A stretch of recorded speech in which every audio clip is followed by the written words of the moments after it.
Começa agora o programa Germano Campos Entrevista, sonorização e edição de Alexandre Franco. Voltando no tempo em que você nasceu, foi um programa que nasceu em 73 e que supostamente ia continuar em 74, mas acabou com o 25 de Abril. Foi horrível. Porque era apresentado por Artur Agostinho. Recorda-me, era pela Maria Elisa ou não? A Maria Elisa era colaboradora. Era lá Maria dizia Matos? poesia. Fazia pouco. A Maria Elisa fazia pouco. O Artur Estava Agostinho a era dar o os centro. primeiros passos também na televisão? O Artur Agostinho era o centro das atenções. E é engraçado que o que aconteceu ao Artur Agostinho é uma coisa que acontece muitíssimo em muitas ocasiões quando as pessoas carecem demais. O Artur Agostinho era verdadeiramente ocupava muito espaço nos médias portugueses. Ele era o melhor apresentador dos espetáculos de variedades, porque contava anedotas melhor que ninguém. Ele tinha um português imaculado. Ele sabia fazer relatos de futebol. Ele tinha dinheiro porque tinha uma agência de publicidade, que era a Sonarte. Ele vinha da escola da emissora nacional e depois teve a sorte de fazer filmes, participar nas comédias. Sendo da escola de emissora nacional, tu tinhas o Pedro Moutinho, ou o próprio Henrique Mendes. O Dom João da Câmara. O Dom João da Câmara, em que tudo era sério, dito de uma certa maneira, ridículo, dividido. Caros ouvintes, ou estimados ouvintes, e as coisas eram ditas de uma certa maneira e sempre com uma grande seriedade, e o Artur Agostinho saía fora dessa embalagem. Brincava, dizia disparates, contava anedotas, às vezes roçavam um picante, ficava tudo aflito, ai meu Deus, e agora? Bom, e tinha uma simpatia enorme do regime. Não porque ele fosse subserviente, ele não era subserviente, ele era gentil, pragmático e até tinha e tentava com alguma leveza. Ele, por exemplo, no nosso tempo em que você nasceu, do Pedro Osório, houve uma altura em que nós pusemos à censura, nós cantávamos poesia, pôs para a censura avaliar 54 poemas de José Gomes Ferreira, tudo, enfim. E desse dia, dos 54 poemas, voltaram 3 completamente anódinos, que falavam em florzinhas e em primavera. Ou seja, o pânico do regime. Mas estávamos na primavera marcelista. Mesmo assim. Não. Isto é a seguir à primavera marcelista. É engraçado. Há uma primavera marcelista que dá no zip-zip. Depois a ultradireita começa a não achar piada às mudanças e começam a pressionar muito o Marcelo Caetano. Mesmo contra a vontade dele. Marcelo era muito mais do que parece. O Marcelo não acreditava na democracia parlamentar, achava que não acreditava em certo tipo de liberdades, portanto achava que o regime devia ser musculado, mas não era fanático.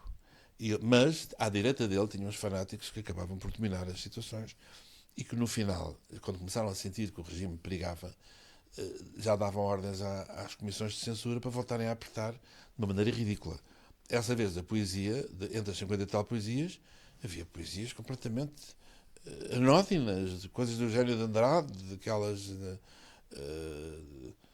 do poema das mãos e já gastámos as palavras pela rua, meu amor. Poemas de amor. Passou a ser tudo gravíssimo. E o Artur Agostinho, como tinha acesso a telefónico e social às pessoas do regime, dava a cara para tentar pelo menos salvar 2 ou 3 coisas, para tentar contornar a estupidez da censura.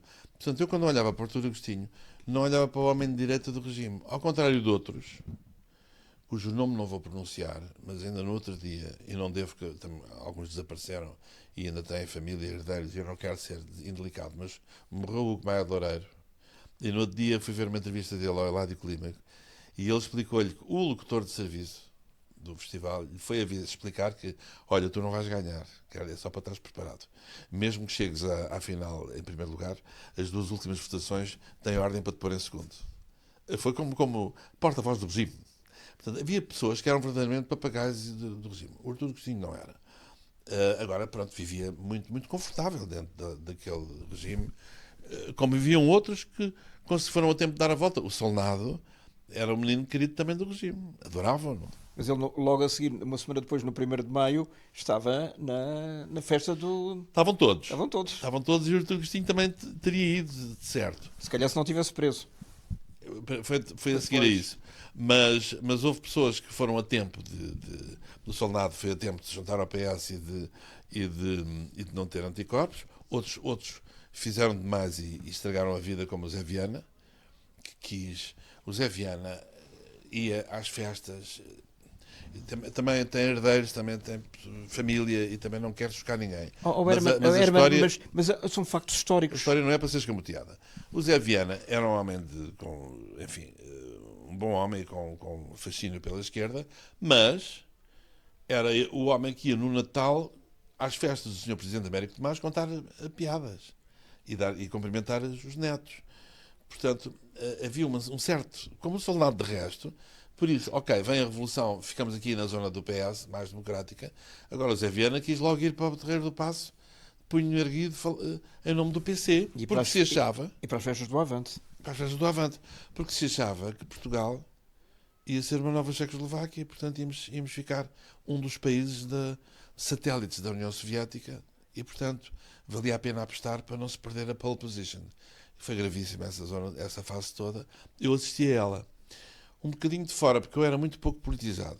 Eu era tão pouco politizado, espanta-te, que quando com o Pedro Osório estou a gravar o hino do Avante ao lado da Luísa Basto, que eu achei lindíssimo, bem construído, letra giríssima, vir-me para a Luísa Basto e pergunto-lhe assim: isto tem alguma coisa a ver com o Partido Comunista?